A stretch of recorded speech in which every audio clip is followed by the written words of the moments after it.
Oh, but look, there's another wonderful plant growing right here. So we can see all of this wonderful burdock. Nice burdock leaves here. Let's see, I know that there's some burdock. Oh, look at this one over here. This is a really nice example of the adaptability. Someone had cut this burdock stalk, so it just started growing new leaves and flowers and seeds from where it got cut, okay? So burdock is a biennial, which means the first year it's just got big leaves and root, which is like a, imagine carrot, a taproot, but white and pithy in the middle and kind of brown on the outside. The skin or bark around the root seems to be dependent on the soil it's growing in. If it's growing in really cushy soil, it just gets this thin little skin. If it's growing in really tough soil with lots of rocks and other roots, it'll get like a thicker bark type thing. And it might be this long, right? So it's a lot of work to dig up. I recommend getting those long trenching shovels. And here's what you would do when you're buying them. So you go to the store and you get the longest one you can find. And before you buy it, you lean it on the ground and you put your weight into it, okay? And if the blade bends, spend more money. Because what'll happen is you'll stick it into the ground and then you'll bend to pull the root up and the blade will just bend and it'll be just a lot more work. The first plant I ever dug up, like the first plant I wildcrafted, was burdock, and I had a little hand trowel. And that took me a long time. And then I brought it in, when I finally had this hole that was like this big around and that deep, and I pulled this big thing in and I washed it off and I chopped it up and I made tea with it while it was fresh, and I sort of waited for something to happen. No, see, burdock doesn't really work like that. Although sometimes I think that everything that happened after that is what happened from that first cup of burdock tea. But another thing, so you have your long thin shovel, you're going to dig down your root. Make sure that you lean the handle of the shovel forward, right? Because if your blade is at an angle, you'll kick down and you'll, like this far under the ground, the blade will cut the root, and then it's a lot harder. It's just practical burdock digging information. So what I like to do is I like to go like straight down, maybe even back a little bit on all four sides, to make a little square, and then I just shake the thing and loosen the root, and then I sort of like pull and push and pull and push and pull and push and pull and push and pull and push, and that loosens it in the soil, and then you pull up and most of the root will come up. Or maybe, if it was a really big root, maybe half of the root will come up. But it's a big root, and so there's a lot there. You can tincture that, fresh, ideally. You could dry it for tea, okay? So chop it up in little slices and dry it for tea. Or you can wash it off. Well, you always want to wash it off. Wash it off and put it in small sections in vegetable bags in your refrigerator, just like you would store carrots, and then cook with it, okay? Because it's really delicious. It's got kind of a mildly sweet, starchy, sesame-like earthy flavor. And so I often use it in stir fries. I will eat it raw, chopped up in salads, and that's good. But any stir fry that I think I ever make, if I have burdock in the house, which is most of the time, I'll chop that up and put it in like roughly like equal parts carrots and burdock. Maybe if you're totally new to like a different kind of flavor, like a quarter the amount of burdock as you would put carrots in a stir fry. And then the other thing that I like to do in terms of eating it is whenever I make soup stock, okay? So I'm omnivorous, so I always have bones, but when I'm making a good bone broth, if you don't eat bones, then you're just making a broth, a vegetable broth or something. While I'm making the broth, I put a lot of fresh burdock in there. Like a substantial quantity of the broth is fresh burdock root. And then I cook that broth for almost like 24 hours of a really low heat, so you get a very, very good extraction into your broth. And then anything that you use that broth for is going to be good. So you could make soup with that broth, you could cook rice in that broth, or cook noodles in that broth, or you're sick and you have the flu and you don't want to eat anything, you can just sip on that broth. Someone is going through chemotherapy, right? And they don't want to eat because they have all these ulcerations on their mouth and in their throat. Well, they can take that broth and put like marshmallow powder, slippery elm powder, so it gets goopy and soothing. And rather than being hydrated by water, it's hydrated by something that's really nutritious and gets some nutrition into them. That's a good way to use that broth. There's all different kinds of ways to use the broth. Pickled burdock, really good. Like really, really, really remarkably good if you're into the fermentation. So I always find it difficult to really say what I think that burdock does, because burdock is one of these plants is it a medicinal plant or is it a food, right? Medicinal plant, food, it's kind of both. It really straddles that.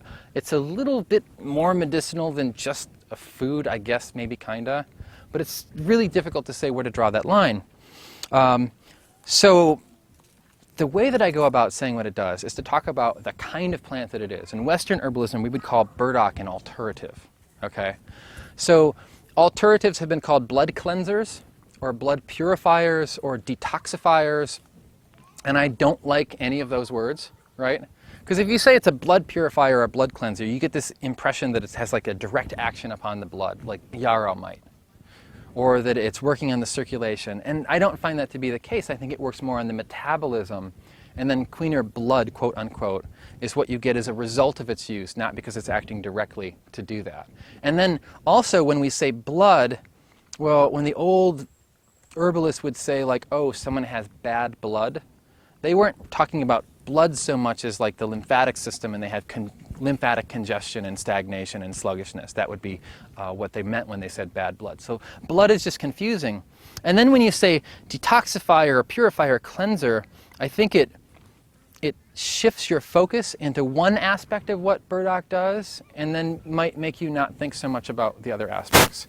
So I like to say that an alterative is a metabolic tonic. It's a tonic for the metabolism. The metabolism includes like the assimilation of nutrition, and then the utilization of that nutrition, and then the elimination of the waste products resultant from that nutrition. So if we thought about like a wood stove, like first we need to get the wood like from outside into the house. So that's the assimilation, right? And then we need to be able to stick it in the wood stove and have it burn. And then we need to be able to clean up the ash that results from it burning. And if there's a problem with either of those three parts of metabolism, there's going to be a problem with overall metabolism, you know. Poor assimilation means that there's not really good raw materials to burn, you know, good nutrition for your body. Poor utilization means that you're not able to get everything, you know, cooked out, and it makes it hard for your body to process. And poor elimination was just like the wood stove again. Like, you burn wood, ash builds up, and at a certain point, that ash starts to decrease the efficiency of the wood stove. And I think the medical term for this is it mucks up the works, okay? So that's the elimination part of it. If we think about cleanser, purifier, detoxifier, and we only think about the eliminative part of it, we might not think so much about the other aspects that it has. So I like to just say metabolic tonic. Matthew Wood said he found in some old book that alteration is a translation of a Greek word for metabolism. So, okay, good. People who aren't into Western herbalism may say things like, oh, an alterative is anything that a Western herbalist says it is.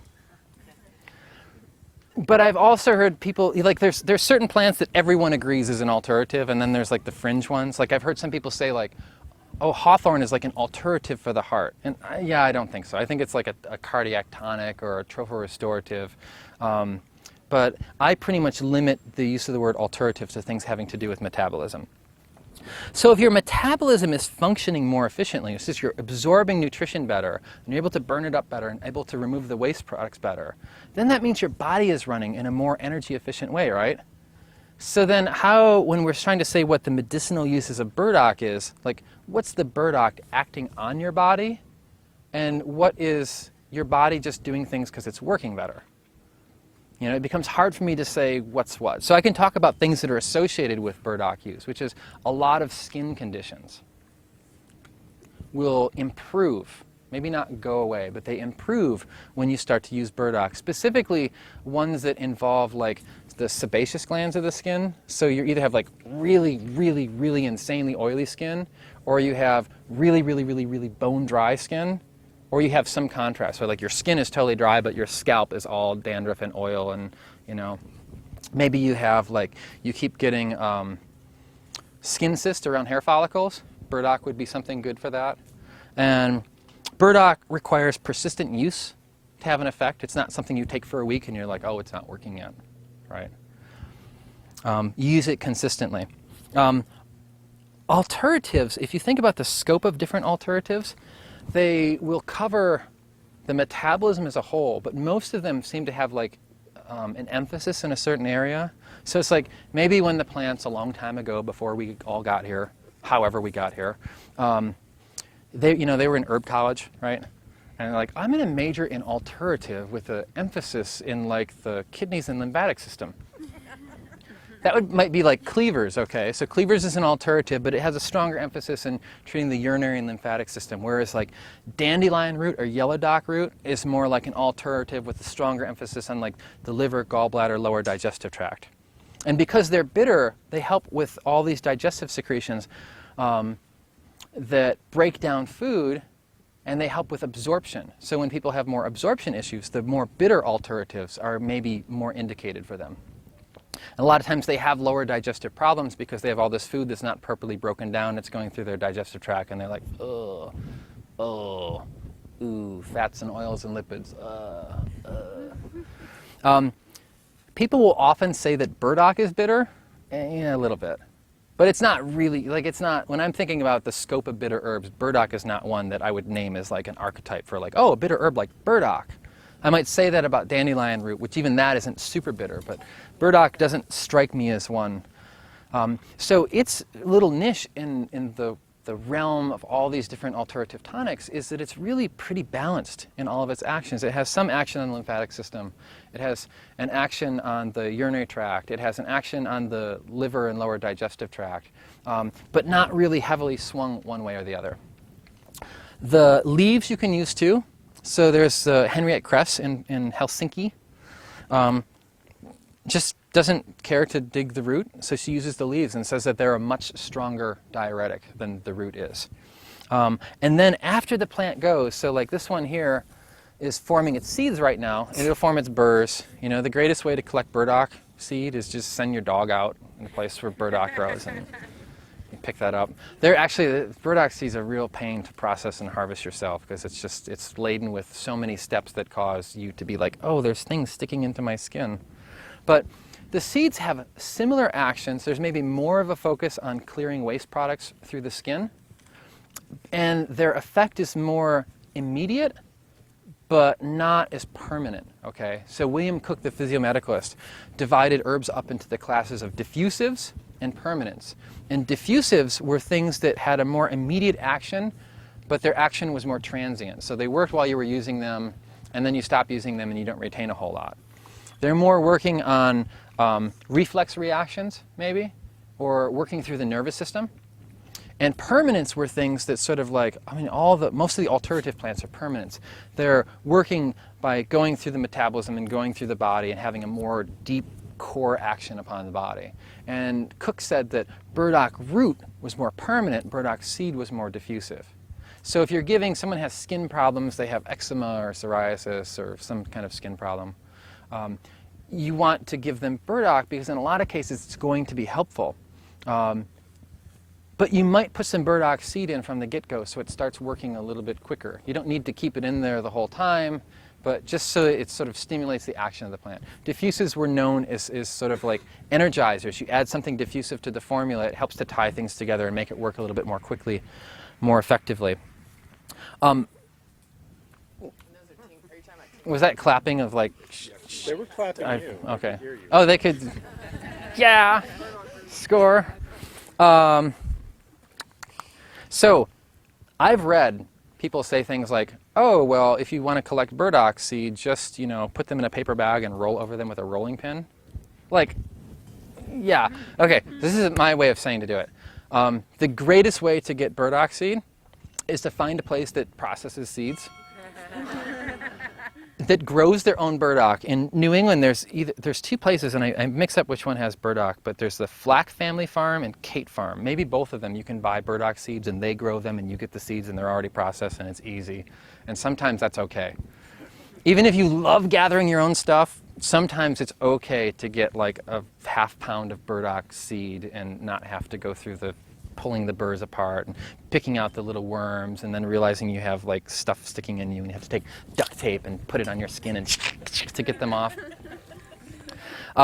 So I would recommend doing that. But if you want to do it yourself, so 2 paper bags filled with burdock seeds. Roll them up, flatten them out as best you can. Contractor grade garbage bag. Put them inside of that, okay? Car. Just run back and forth over top of it several times, and then several times more, okay? And then what you have is you have this mix of like seeds that are loosened from the burrs and a whole bunch of what looks like fluff, right? But when we use the word fluff, we think of soft and not harmful. But as you're going and picking through that, it'll just stick in your skin, and it's really grueling. Go order them. Your eyelids? I've got burdock hairs in my eyelids. Ouch. Ah! This is like an herbal horror story thing. Yes. So if you want to use that, order them. I know that some people make burdock seed oil, or burdock root oil is like an infused oil for like breast massage, but I haven't done it, so I can't speak much to that. But people rave about it. People say like, oh, can you make that? And I'm like, oh yeah, I'll have to make that this year. And then another year goes by. So. But it's a really awesome plant. One of the things, my closing statement, one of the things I love about burdock is it's a lot of plants, the more medicinal they are, the more they are for like this type of person with this condition. And burdock root is much more like a food that's very unlikely to aggravate anyone. You know, if you're drinking, you know, decoctions of this day after day after day after day after day, rather than say like formulating it, which I'm more inclined to do, maybe the diuretic action again could like have you peeing more in your drier constitution, and you need to offset with that. But for the most part, this can become like a regular food that you eat in your diet, which is really good for you. And if I had to say any specific way that you could all go home and do something with burdock is like dig it up, make lots of soup broth with it. Awesome. And then throw like some astragalus in there and some medicinal mushrooms in there. Maybe not reishi. Reishi is not the greatest tasting for soup broth, but like hen of the woods, turkey tails, shiitakes, very, very good. They make for excellent French fries too. Oh, really? Mm-hmm. If you slide them up and put some oil. Okay. Yeah. Score. Are you one of the food vendors? Damn. Okay. Well, thank you all for coming out.